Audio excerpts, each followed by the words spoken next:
नमस्कार दोस्तों, आज हम हल करने जा रहे हैं मनोविज्ञान की कुछ प्रश्न जो 3rd grade level 2 math science के पेपर में आए थे।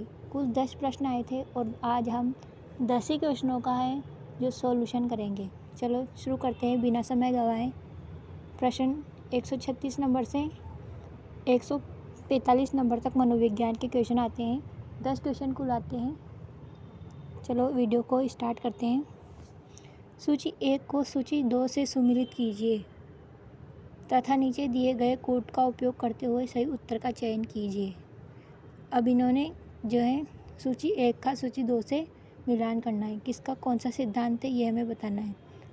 तो इसमें है बर्ट वर्नन ने कौन सा सिद्धांत दिया? बुद्धि पदानुक्रम सिद्धांत, सामान्यतः विशेष कारक सिद्धांत, बुद्धि का आर्किक सिद्धांत, बहुबुद्धि सिद्धांत। तो यहाँ गार्डन का क्या है? बहुबुद्धि सिद्धांत। स्टेनबर्ग का बर्टन का क्या है? बुद्धि का पदानुक्रमित सिद्धांत। स्पीयरमैन का सामान्य तथा विशेष कारक का सिद्धांत है और स्टेनबर्ग का बुद्धि का ट्राइआर्किक सिद्धांत है। तो यहाँ ऑप्शन नंबर बी है जो राइट हो जाएगा। चलो अगले प्रश्न की ओर चलते हैं। बालक का विकास प्रभावित होता है केवल आनुवंशिकता से, केवल वातावरण से, केवल संस्कृति से, आनुवंशिकता एवं वातावरण दोनों से। तो यहाँ ऑप्शन हो जाएगा डी सही हो जाएगा। बालक का विकास प्रभावित होता है तो आनुवंशिकता एवं पर्यावरण दोनों से होता है, वातावरण दोनों से होता है। नेक्स्ट क्वेश्चन की ओर बढ़ते हैं।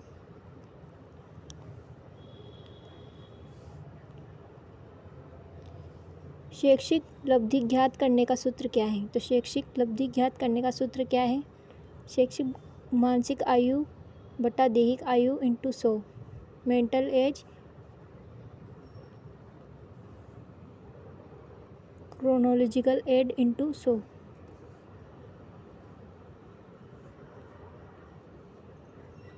तो ये ऑप्शन नंबर फर्स्ट अपना सही हो जाएगा। चलो नेक्स्ट प्रश्न की ओर चलते हैं। इसमें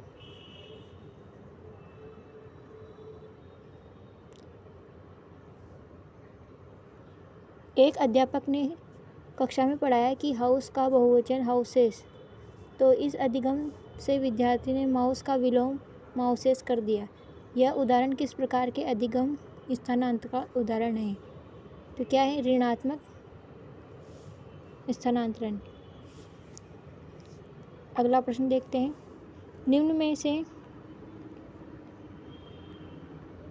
निम्नलिखित में से कौन सा सृजनात्मक का तत्व नहीं है? तो यहाँ क्या हो जाएगा? स्मृतिकरण नहीं है। धारा प्रवाह होता है, लचीलापन होता है, मौलिकता होती है, लेकिन स्मृतिकरण नहीं होता। तो option number D is correct. सभी मानवों में गुणसूत्र होते हैं। तो सभी मानवों में कितने गुणसूत्र होते हैं? 23, 46 कुल 46 गुणसूत्र होते हैं एक मानव के अंदर। चलो नेक्स्ट प्रश्न की ओर।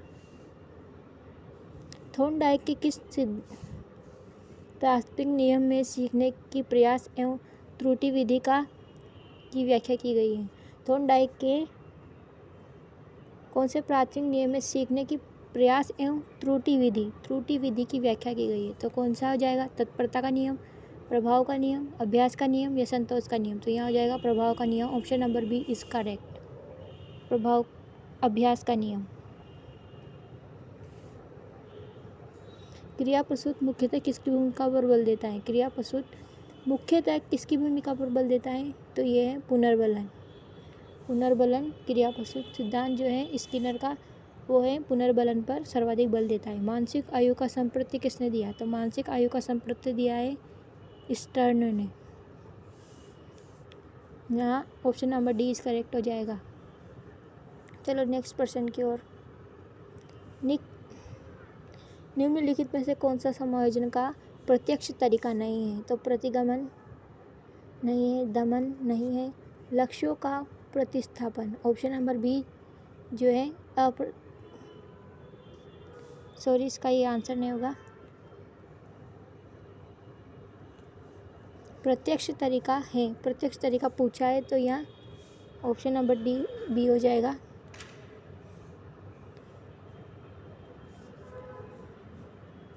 ऑप्शन नंबर बी करेक्ट है, क्योंकि ये प्रत्यक्ष तरीका है और प्रतिगमन, दमन, प्रक्षेपण ये जो है अप्रत्यक्ष तरीके हैं समायोजन के। यहाँ भी ऑप्शन नंबर बी हो जाएगा।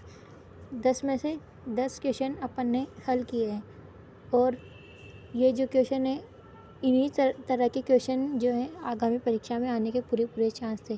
तो ऐसे ही सीक्वेंस वाइज अपन हर शिफ्ट के पेपर हल करेंगे। इसी तरह बने रहें हमारे यूट्यूब चैनल पर। Thanks, let's achieve.